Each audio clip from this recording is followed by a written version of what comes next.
Shalom saudara, apa kabar hari ini? Puji Tuhan baik, amin. Kembali lagi bersama kami Galilea Community of Christ. Kita mau sama-sama memuji membesarkan nama Tuhan. Mari saya jemput jemaat Tuhan, kita mau naikkan satu pujian. Yesus jalan kebenaran dan jalan kehidupan. Haleluya.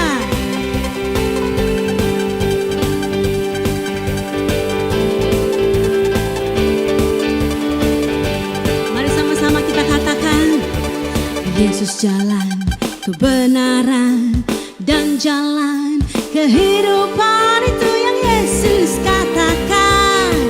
Aku percaya, amin. Di dalam namanya ada keselamatan kekal.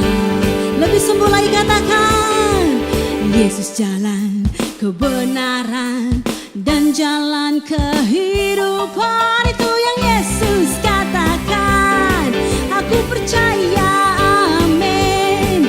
Di dalam namanya ada keselamatan kekal.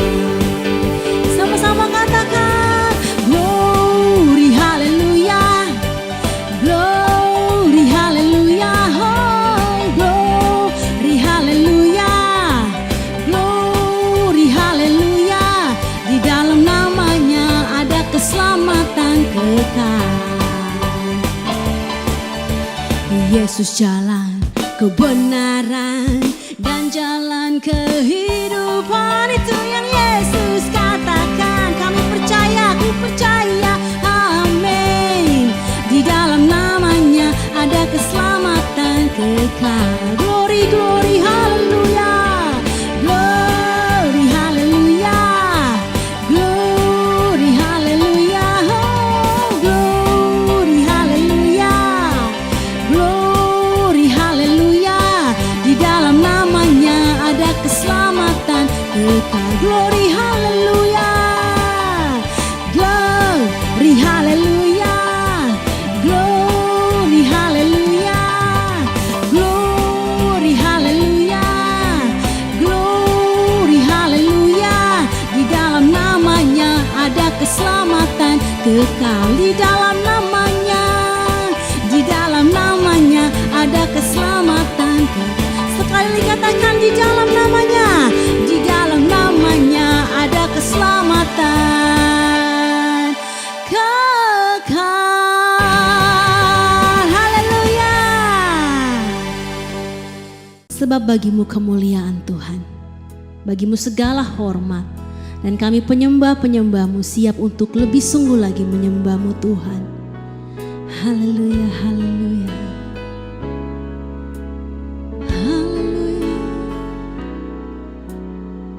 Mari jemaat Tuhan kita naikkan pujian ini. Yesus, kemuliaan-Mu pulihkan hatiku. Yesus,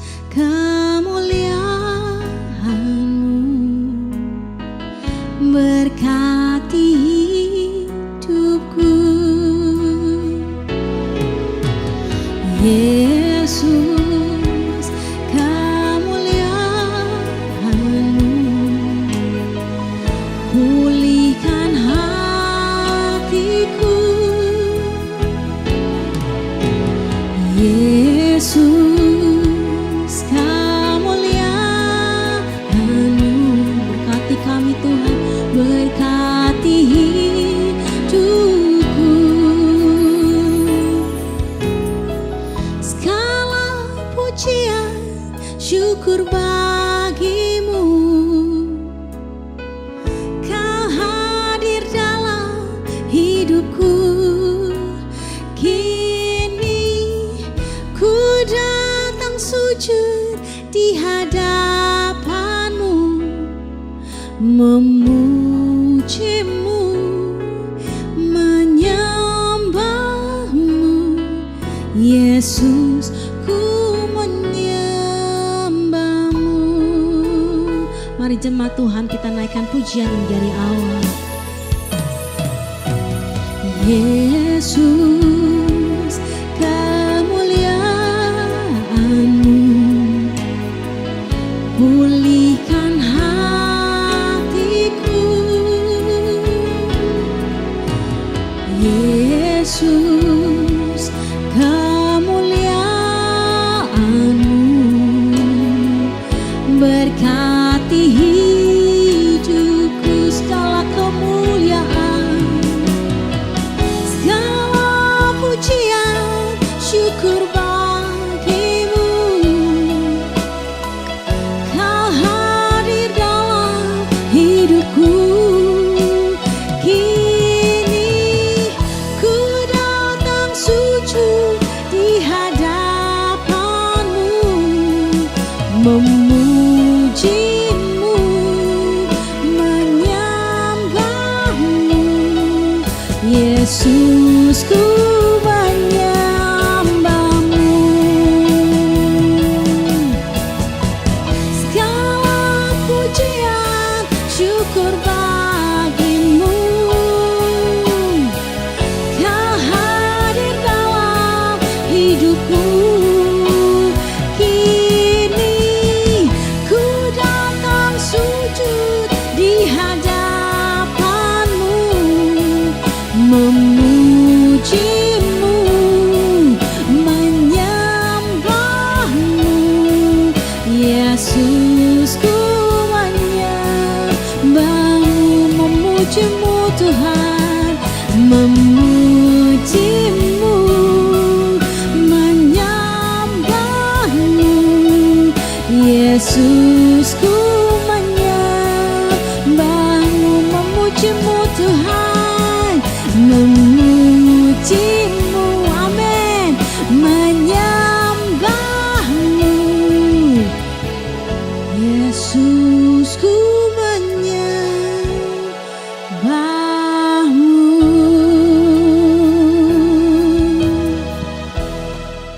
Ya shalom Bapak Ibu, saudara-saudara jemaat yang diberkati oleh Tuhan Yesus.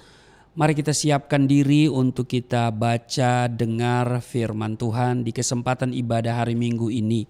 Mari kita siapkan pembacaan di Ibrani pasal 11 ayat 1 sampai dengan ayatnya yang ketiga. Namun sebelumnya kita berdoa. Bapa Surgawi, Bapa di dalam nama Yesus Kristus, kami bersyukur kami ada di ibadah hari ini dan kami akan baca dengar firman Tuhan. Mengurapi kami, membuka hati pikiran kami, supaya apa yang kami baca dari firman-Mu, yang kami dengar tidak untuk kami lupakan.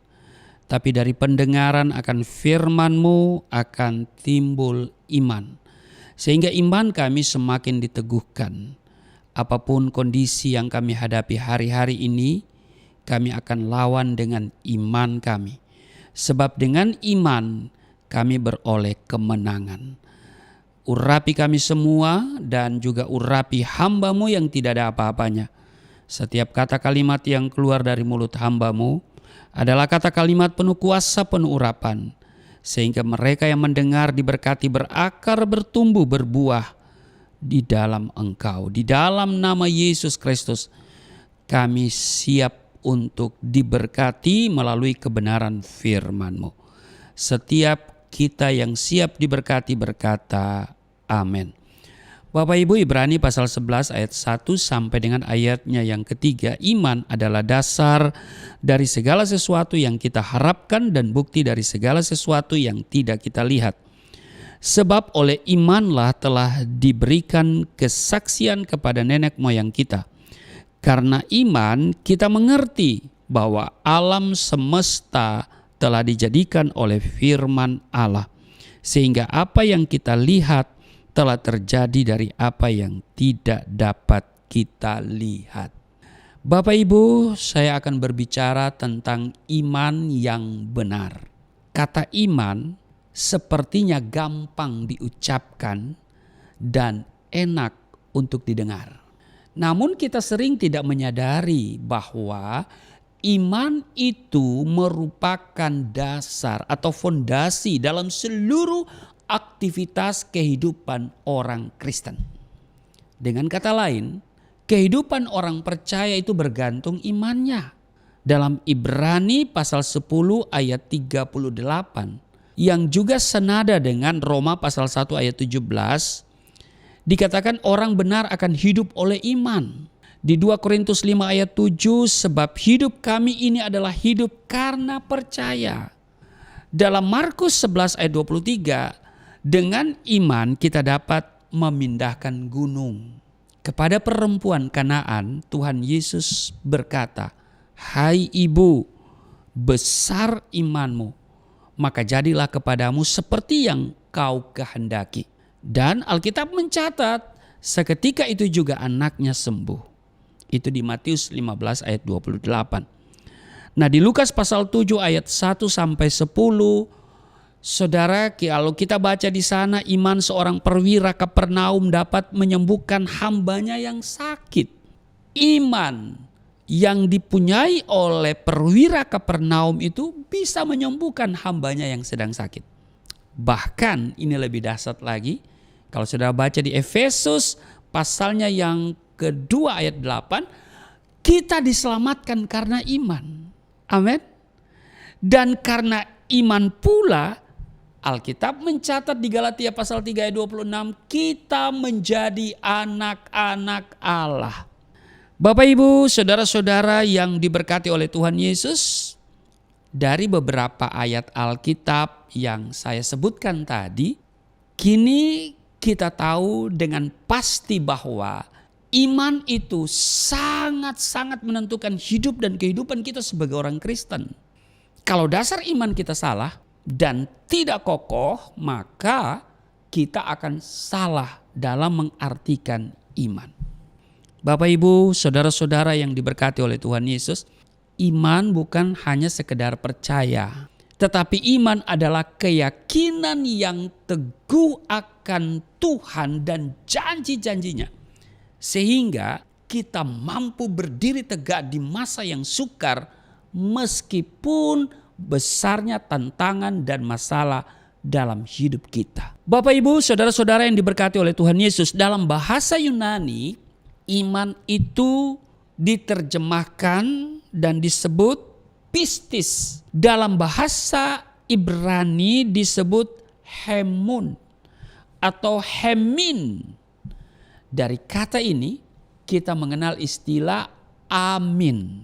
Karena itu Bapak Ibu dengar baik. Kalau saudara berkata amin, itu berarti saudara beriman apa yang saudara doakan pasti akan terjadi. Pasti. Ya, sekali lagi pasti akan terjadi. Kalau saudara berkata amin. Nah, kalau saudara masih ragu dan tidak yakin bahwa apa yang saudara doakan akan terjadi, saudara jangan berkata amin. Iya kan? Nah, Alkitab memberikan ketegasan soal ini. Jadi iman itu sangat menentukan sebaik apa hidup kita. Saya pelajari di Alkitab, saya menemukan Alkitab membedakan dua model figur iman. Saudara mau tahu? Yang pertama adalah figur iman Thomas. Iman Thomas, saya menyebut ini adalah iman yang lahiriah, iman yang manusiawi. Iman Thomas ini semata-mata didasarkan atas bukti-bukti atau tanda-tanda alamiah. Ia percaya hanya pada apa yang dapat dilihat dan bukan pada apa yang Allah katakan. Nah, itu kalau kita baca misalnya di dalam Yohanes pasalnya yang ke-20, ya, di sana tertulis jelas ayat 24 ya sampai dengan 29. Tetapi Thomas, seorang dari ke-12 murid itu yang disebut Didimus, tidak ada bersama-sama mereka ketika Yesus datang ke situ. Maka kata murid-murid yang lain itu kepadanya, kami telah melihat Tuhan. Tetapi Thomas berkata kepada mereka, sebelum aku melihat bekas paku pada tangannya dan sebelum aku mencucukkan jariku ke dalam bekas paku itu dan mencucukkan tanganku ke dalam lambungnya, sekali-kali aku tidak akan percaya. 8 hari kemudian murid-murid Yesus berada kembali dalam rumah itu. dan Thomas bersama-sama dengan mereka. Sementara pintu-pintu terkunci, Yesus datang dan ia berdiri di tengah-tengah mereka dan berkata, "Damai sejahtera bagi kamu." Kemudian ia berkata kepada Thomas, "Taruhlah jarimu di sini dan lihatlah tanganku. Ulurkanlah tanganmu dan cucukkan ke dalam lambungku. Dan jangan engkau tidak percaya lagi, melainkan percayalah." Thomas menjawab dia, "Ya Tuhanku dan Allahku." Kata Yesus kepadanya, "Karena engkau telah melihat aku, maka engkau percaya.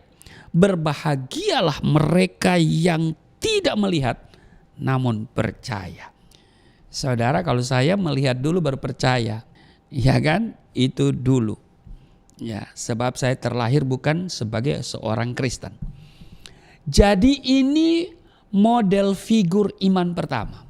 Yang kedua, iman Abraham, figur Abraham. Nah, saya menyebut iman figur Abraham ini iman yang rohani, iman yang berangkat dari kesungguhan hati, iman yang didasarkan pada firman Allah.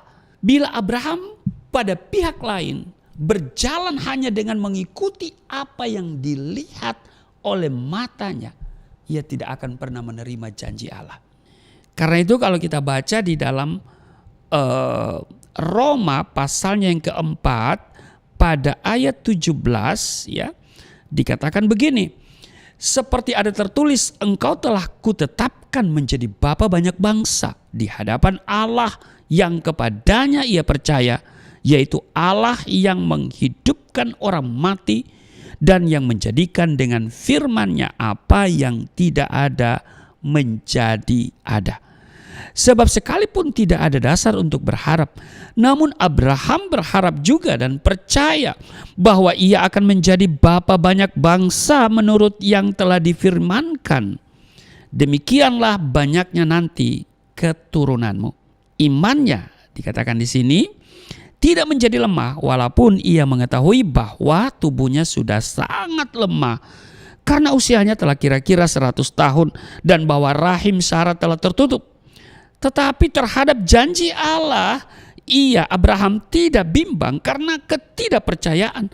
Malah ia diperkuat dalam imannya dan ia memuliakan Allah. Ayat 21, dengan penuh keyakinan bahwa Allah berkuasa untuk melaksanakan apa yang telah ia janjikan. Ini figur Abraham. Abraham percaya pada apa yang Allah katakan dan bukan pada apa yang ia lihat dan ia rasakan. Ia tidak mendasarkan imannya pada perasaan dan pada apa yang dapat dilihat oleh matanya. Tetapi perhatikan, imannya amat didasarkan pada janji Allah. Jadi saya mau katakan dengar baik, iman yang benar adalah iman yang di dalam Kristus, iman yang berangkat dari kesungguhan hati, iman yang berpegang pada firman Allah. Bapak Ibu, saudara-saudara yang diberkati oleh Tuhan Yesus, selain dua model figur iman dalam Alkitab yang saya sebutkan tadi, dalam kehidupan praktis ada dua macam dalam kehidupan praktis ya.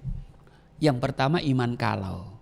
Kalau saya sehat, saya akan melayani Tuhan.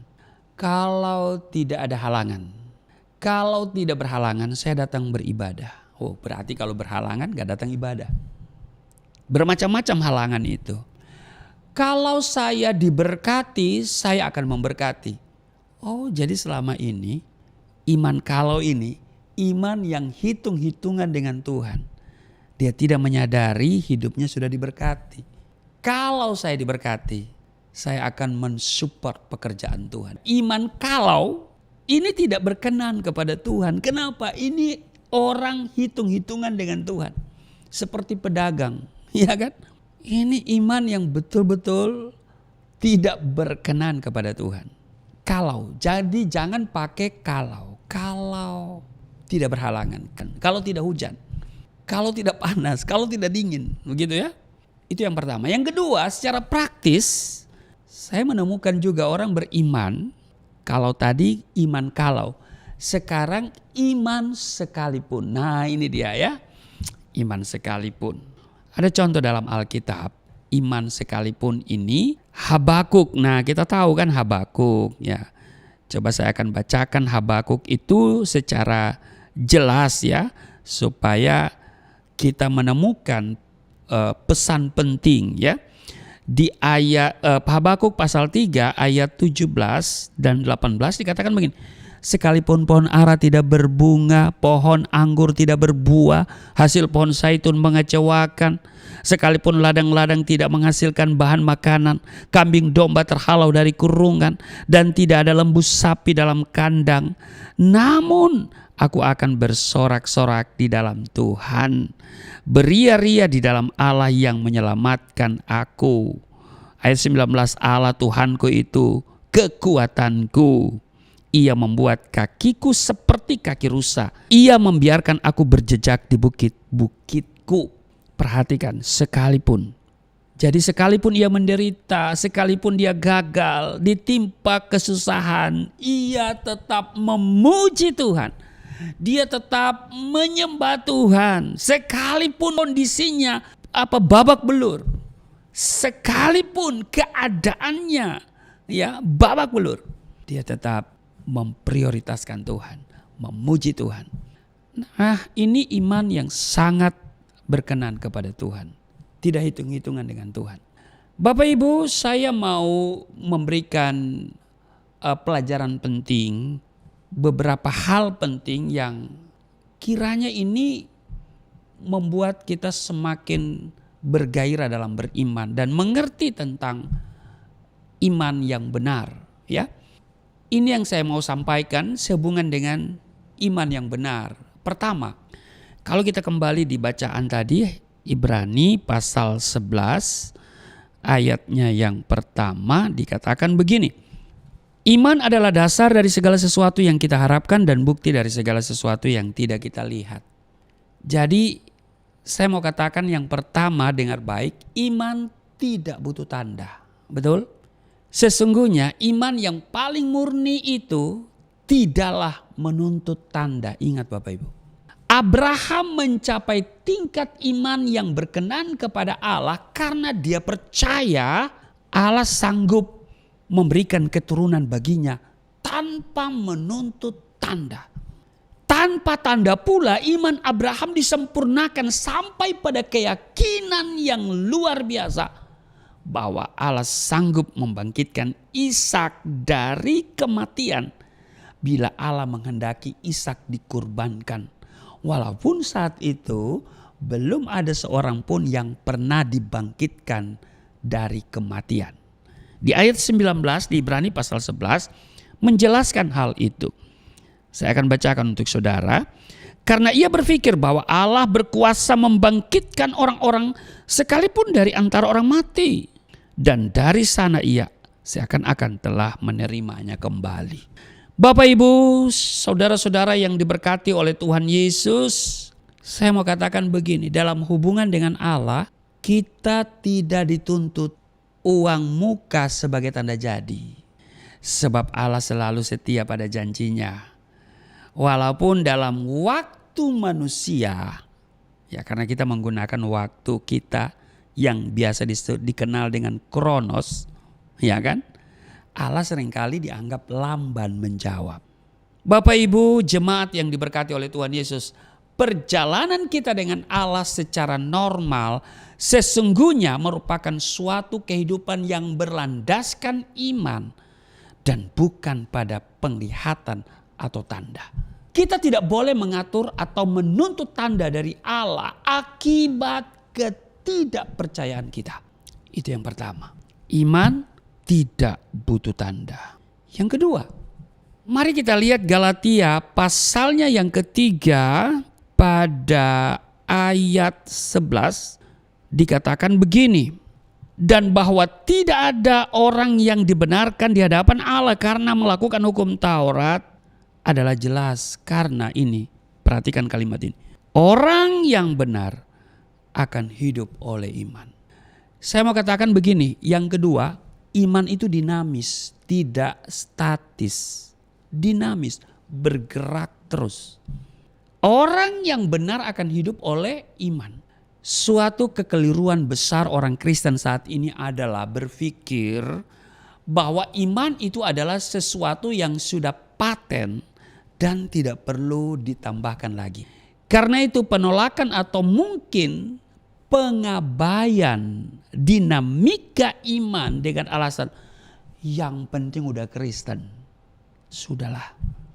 Ini telah menjadikan banyak orang Kristen tidak dapat mengecap atau mengalami kemenangan yang dijanjikan Allah melalui firman-Nya.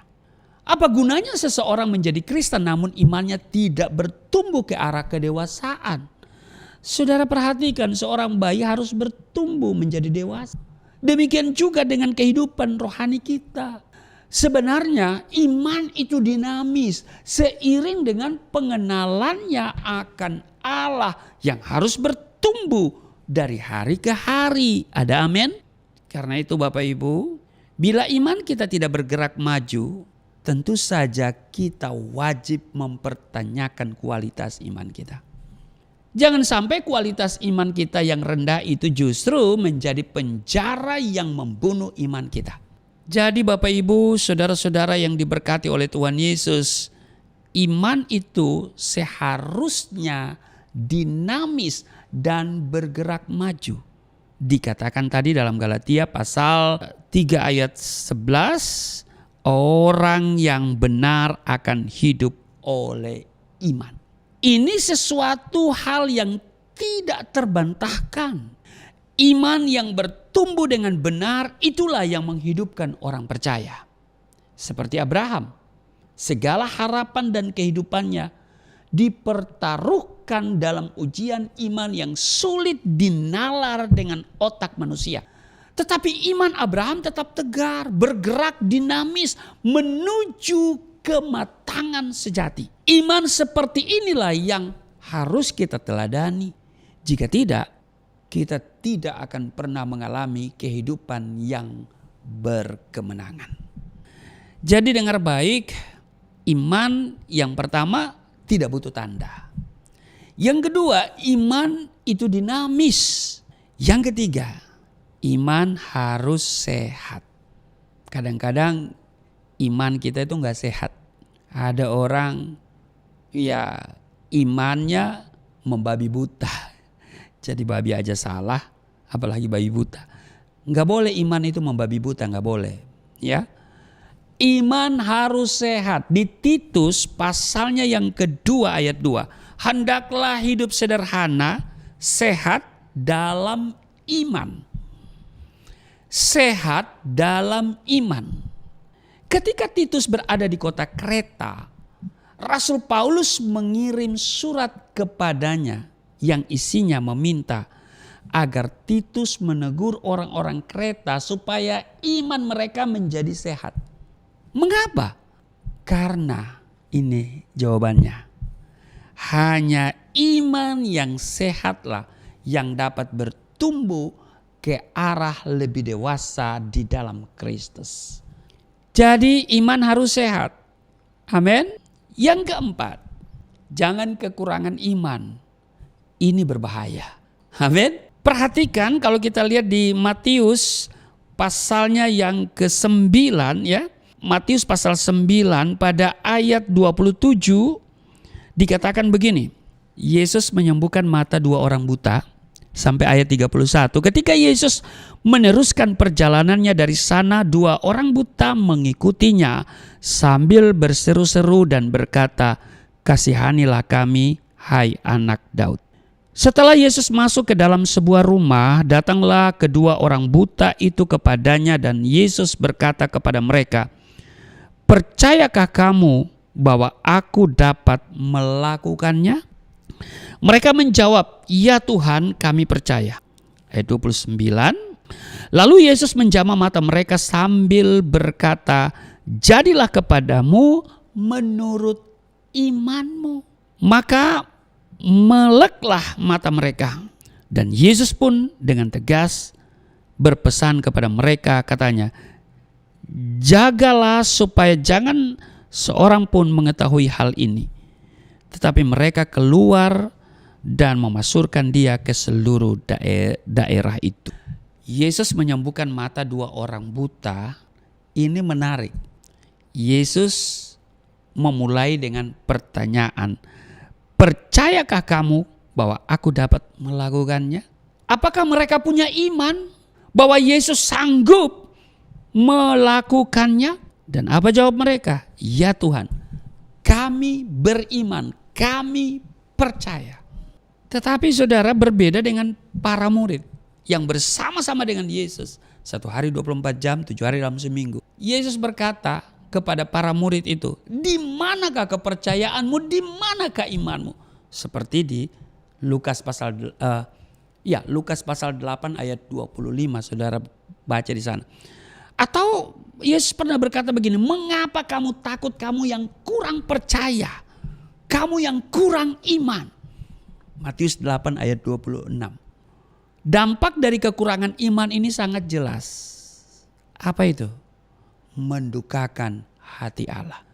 Dalam hidup ini begitu seringnya kita mendua hati terhadap Allah.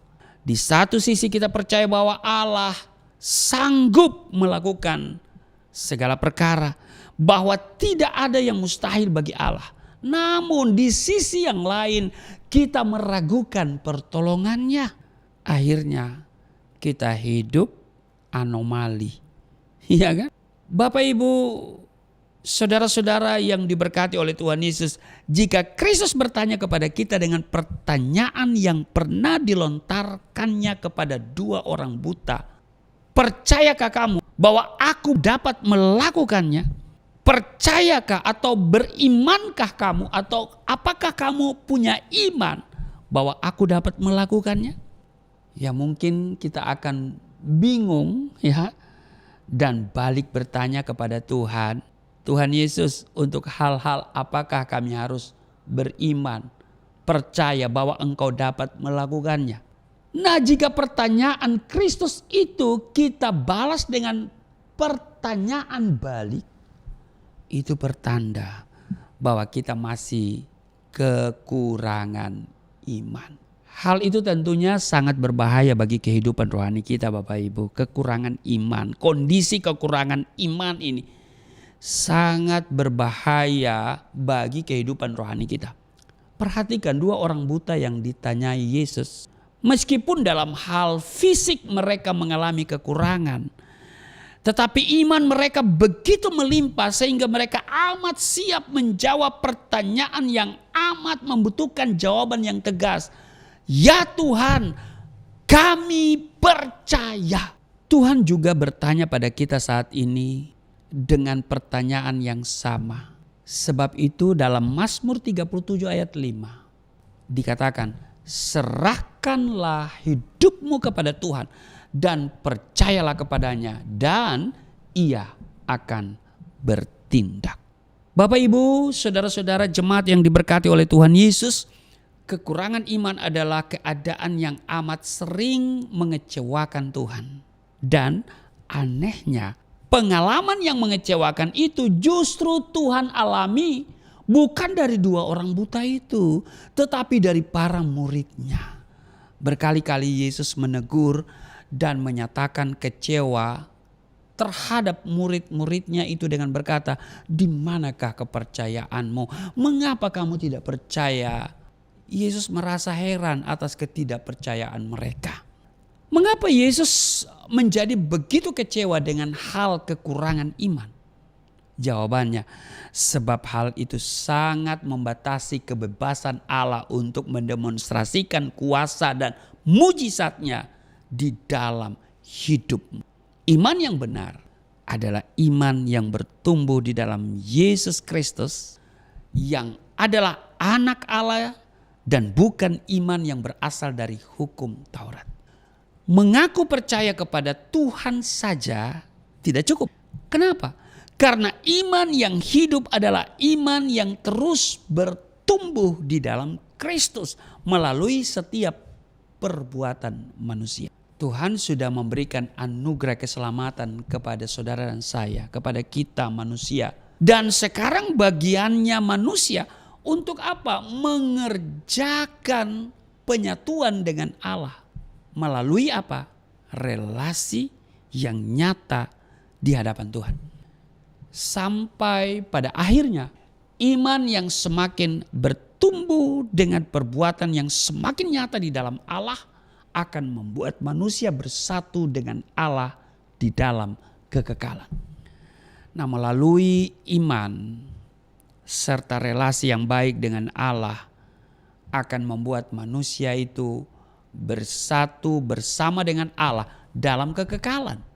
Bagi orang percaya kepada Tuhan ada hal-hal yang harus diperhatikan, yaitu bahwa melalui iman yang dewasa di hadapan Allah membuat manusia selalu lapar dan haus akan persekutuan dengan Allah melalui relasi yang intim dengan Tuhan. Jadi saya mau tegaskan bahwa iman yang benar tidak butuh apa? Tanda. Iman itu dinamis, iman itu harus sehat, dan jangan kekurangan iman, itu berbahaya. Tuhan Yesus memberkati, mari kita berdoa. Terima kasih untuk hari ini kami diingatkan supaya kami memiliki iman yang benar. Iman yang benar adalah iman di dalam Yesus Kristus, iman yang tidak membutuhkan tanda, tidak selalu meminta tanda. Iman itu dinamis, kami belajar hari ini. Iman itu harus sehat dan kami diberikan ketegasan melalui kebenaran firman Tuhan. Jangan kekurangan iman, sebab itu sangat-sangat berbahaya atas kehidupan rohani kami. Terima kasih untuk firman-Mu hari ini. Kami semakin teguh di dalam iman kepadamu dan tidak akan pernah meragukan kehebatanmu, kuasa, dan kasih-Mu atas kami. Tidak ada perkara yang sukar, tidak ada perkara yang mustahil. Kami hidup oleh iman. Sebentar kami akan menyatu dengan tubuh darah-Mu, tapi sebelumnya kami akan memberikan persembahan. Kami memberi bukan dari kelebihan yang ada pada kami. Kami memberi bukan karena kami hebat, tapi kami memberi karena kami sadar bahwa semua yang kami punya berasal dari Tuhan. Dan karena itu kami akan memberikan yang terbaik untuk Tuhan. Untuk Yayasan Pelayanan Galilea Indonesia terus diberkati sebagai wadah penginjilan, misi, dan berbagai kegiatan online. Kiranya menjadi saksi makin banyak jiwa yang diselamatkan. Sehingga setiap orang yang melihat tayangan ini akan hidup menurut iman yang benar, bertumbuh dengan iman yang benar, menjadi dewasa di hadapan Allah. Terima kasih Tuhan, berkati terus Yayasan Pelayanan Galilea Indonesia, berkati mereka yang memberi dari kekurangan, dari kesadaran karena Tuhan sungguh baik. Tuhan perhatikan dan Tuhan kembalikan hidup yang berkelimpahan atas mereka semua. Tidak ada yang kekurangan, tidak ada yang miskin, semuanya hidup berkelimpahan. Sambil memberi kami siapkan diri untuk seperjamuan dengan tubuh darah-Mu. Di dalam nama Yesus Kristus kami berdoa dan mengucap syukur. Amin. Tiba saatnya kita akan memberikan persembahan bagi pekerjaan Tuhan, bagi jemaat Tuhan yang mau mendukung pelayanan kami di Galilea Community of Christ. Boleh mentransfer ke rekening yang ada di layar saudara maupun melalui QRIS. Baik, sambil memberikan persembahan, kami mengundang untuk menyiapkan hosti dan anggur perjamuan. Kita akan memasuki perjamuan kudus.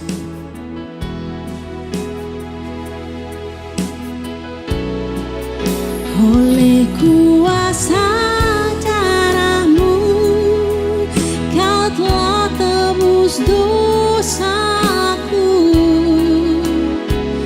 Kekudusan-Mu melingkupiku.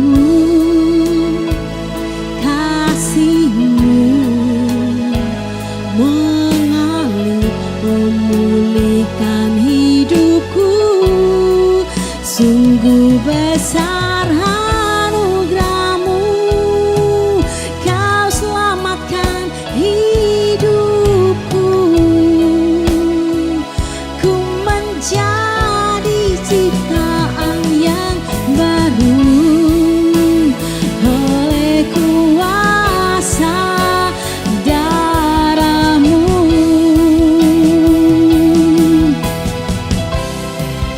Oleh kuasa darah-Mu, Kau telah tebus dosaku.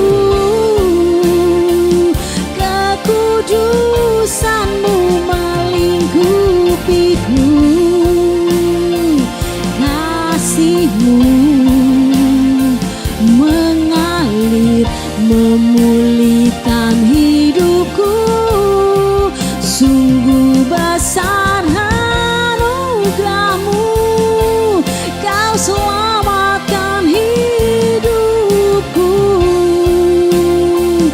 Ku menjadi ciptaan yang baru oleh kuasa darah-Mu. Ya Bapak Ibu, terima kasih untuk persembahan yang saudara berikan untuk pekerjaan Tuhan di Yayasan Pelayanan Galilea Indonesia. Terus doakan yayasan, tidak ada perkara yang sukar, tidak ada perkara yang mustahil. Amin. Nah baik, mari kita siapkan diri. Saudara boleh mempersiapkan elemen perjamuan kudus, hosti dan anggur.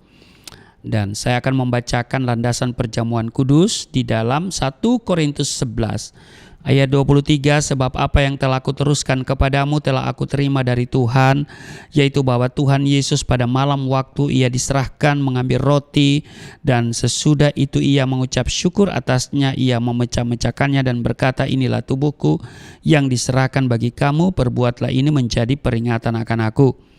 Demikian juga ia mengambil cawan sesudah makan, lalu berkata, cawan ini adalah perjanjian baru yang dimateraikan oleh darahku. Perbuatlah ini setiap kali kamu meminumnya menjadi peringatan akan aku. Kalau sudah siap hosti dan anggur, saya jemput semua berdiri dan ambil hosti, pegang dengan tangan kananmu, angkat dan katakan apa yang saya katakan, ya, ikuti. Mari kita katakan bersama-sama.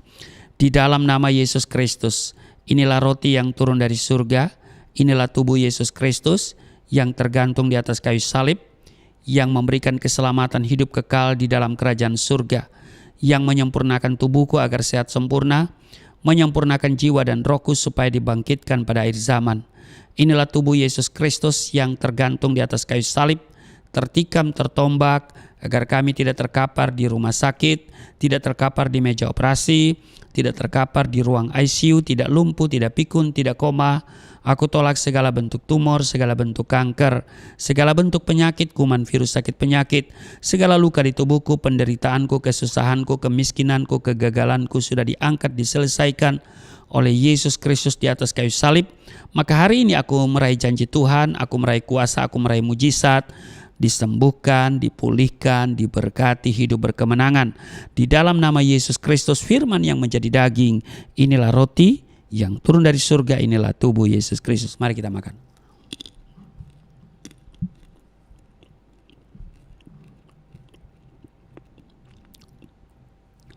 Mari kita ambil anggur dibentuk menjadi darah Kristus. Kita angkat dengan tangan kanan kita dan katakan apa yang saya katakan. Mari kita katakan bersama-sama. Di dalam nama Yesus Kristus, inilah darah Yesus Kristus yang tertumpah di atas kayu salib sebagai perjanjian yang baru dan yang kekal, yang memberikan pengampunan atas dosa-dosaku, yang menyucikan, menguduskan kami, agar kami semua termaterai menjadi warga kerajaan surga. Di dalam nama Yesus Kristus, oleh kuasa darah Yesus dan oleh bilur-bilur Tuhan Yesus Kristus, kami semua diselamatkan. Dan mulai hari ini kami semua tidak sakit-sakitan, tidak migrain, tidak sakit kepala, tidak vertigo, tidak pendarahan. Aku tolak stroke, aku tolak sakit kista, segala bentuk tumor, segala bentuk kanker. Aku telah sakit jantung, jantungku sehat, tidak dioperasi, tidak ada penyempitan. Aku telah sakit paru-paru, paru-paruku sehat, tidak ada flek, tidak TBC, tidak sakit asma. Aku telah sakit liver, tidak hepatitis. Aku telah sakit ginjal, ginjalku sempurna, tidak cuci darah, tidak gagal ginjal. Aku tolak diabetes, pankreasku sempurna. Aku tolak darah tinggi, aku tolak darah rendah. Tidak ada alergi dalam tubuhku, tidak kolesterol, sel-sel darah merah, darah putih sempurna adanya. Tidak asam urat. Aku tolak rematik, tulang-tulangku tidak keropos, saraf, pembuluh-pembuluh darah, semuanya berfungsi dengan sempurna. Darah Yesus Kristus membalut menyembuhkan segala penyakitku. Aku percaya Tuhan akan memperbesar kapasitasku. Kekayaan bangsa-bangsa dipercayakan Tuhan kepadaku. Tidak ada pintu yang tertutup bagiku. Tidak ada kuasa kegelapan yang bisa menyerang aku. Tuhan akan selalu memberkati pekerjaan tanganku. Apa saja yang aku kerjakan selalu berhasil. Mujizat dan terobosan akan menjadi bagianku. Pengurapan dan otoritas ilahi ada dalam hidupku. Di dalam nama Yesus Kristus, inilah darah Yesus Kristus. Mari kita minum darah Yesus.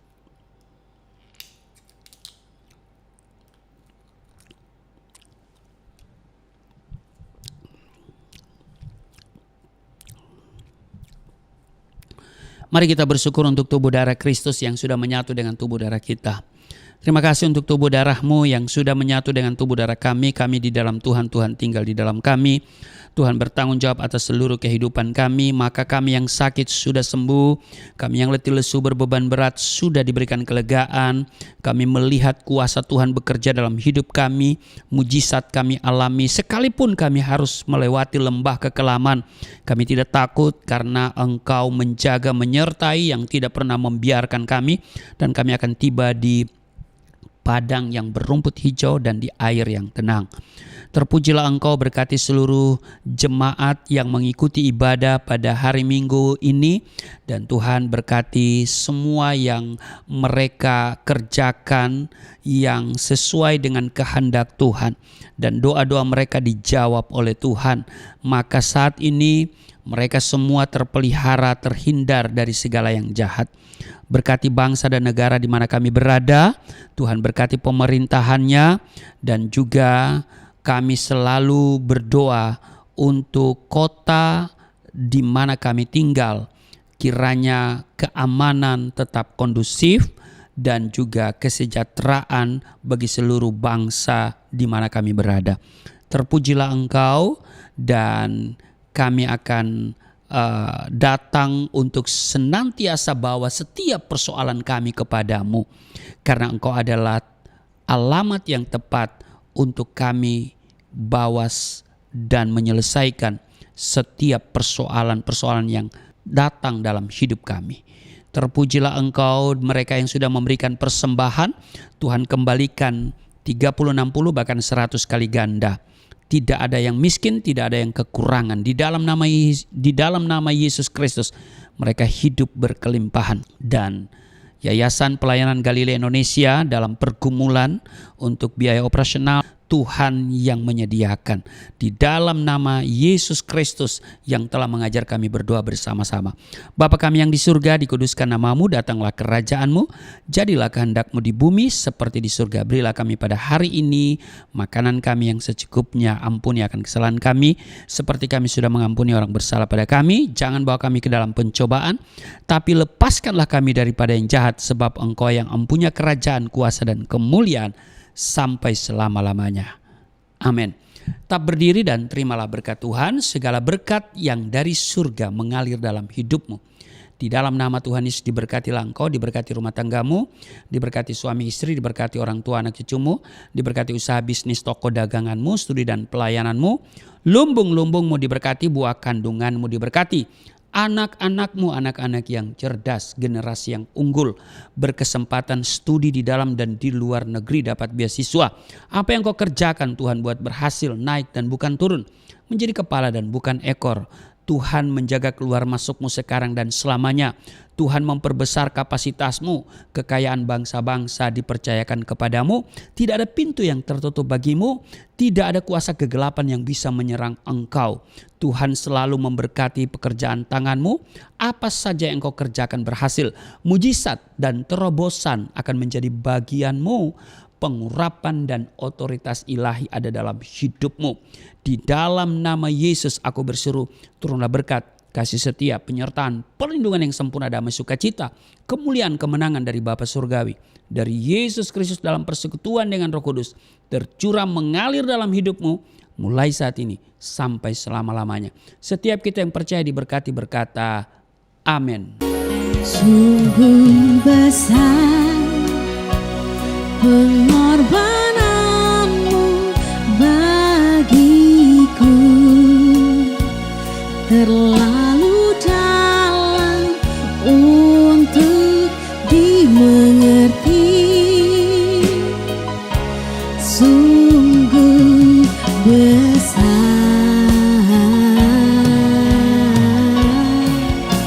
sungguh indah yang kau pikirkan tentangku, tak terselami bagiku. Sungguh indah, sungguh indah, sungguh indah. Terpujilah nama Tuhan, ibadah kita telah selesai. Sampai jumpa di program-program Galilea Community of Christ selanjutnya. Shalom, Tuhan memberkati.